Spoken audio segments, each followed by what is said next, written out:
Rumpelstiltskin by Brothers Grimm. Once upon a time there was a poor miller who had a beautiful daughter.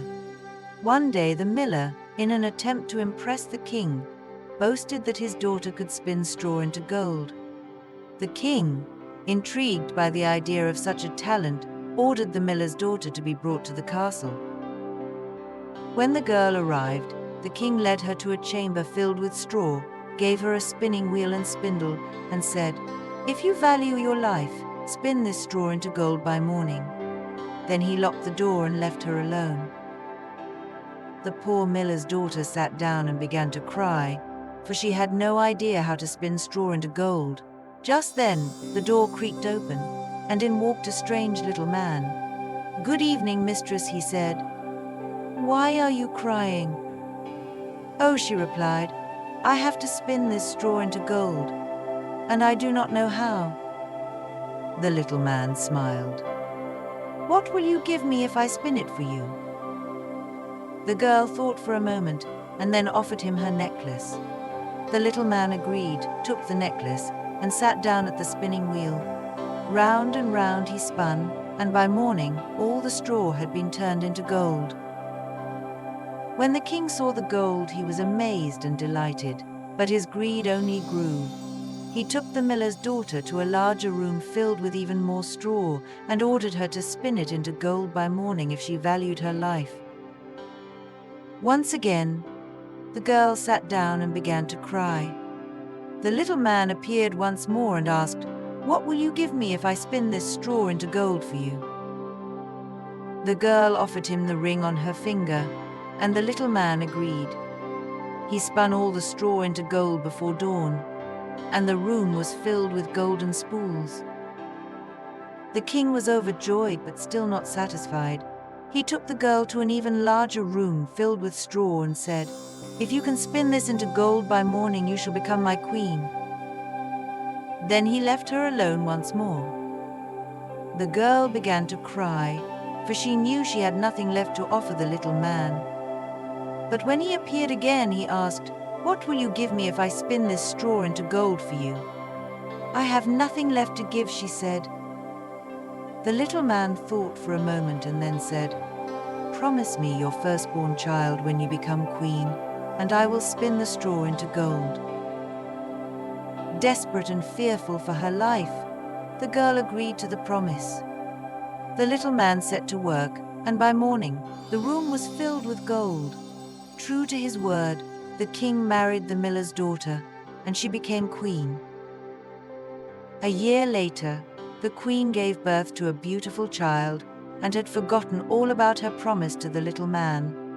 But one day he appeared in her chamber and demanded, "Now give me what you promised."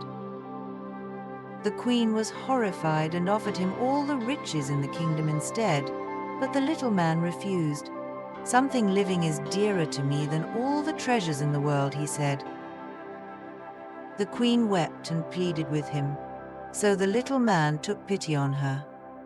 "I will give you 3 days," he said. "If you can guess my name, you may keep your child." The queen stayed up all night, thinking of all the names she had ever heard.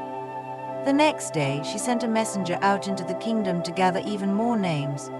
When the little man came to her on the first day, she guessed, "Is your name Conrad?" "No," said the little man. "Is it Harry?" "No," said the little man. The queen continued to guess many names, but each time, the little man replied, "That is not my name." The next day, the queen sent her messenger out again to find new names. When the little man returned, she tried, "Is your name Balthazar?" But again, he shook his head. The queen guessed all the names she had gathered, but to no avail. On the third day, the messenger returned with an interesting story. "I have not found a single new name," he said, "but as I passed through the woods, I came across a little house. In front of the house, a fire was burning, and around the fire danced a strange little man. He was singing, 'Today I bake, tomorrow brew. The next I'll have the young queen's child.'" "Ah!" Glad am I that no one knew, that Rumpelstiltskin I am styled. The queen was overjoyed to hear this. When the little man came that evening and asked, "Now, my lady, what is my name?" She first guessed, "Is your name Tom?" "No," said the little man. "Is it Dick?" "No," said the little man. Then the queen smiled and said, "Is your name Rumpelstiltskin?" At this, the little man flew into a rage. "The devil told you that? The devil told you that," he shrieked. In his anger, he stamped his foot so hard that it went through the floor, and he disappeared in a puff of smoke, never to be seen again. The queen kept her child, and they lived happily ever after. If you enjoyed this story, when you awaken, please give it a thumbs up and subscribe to our channel for more magical tales. Don't forget to hit the notification bell so you never miss an adventure. Sweet dreams, and see you in the next story.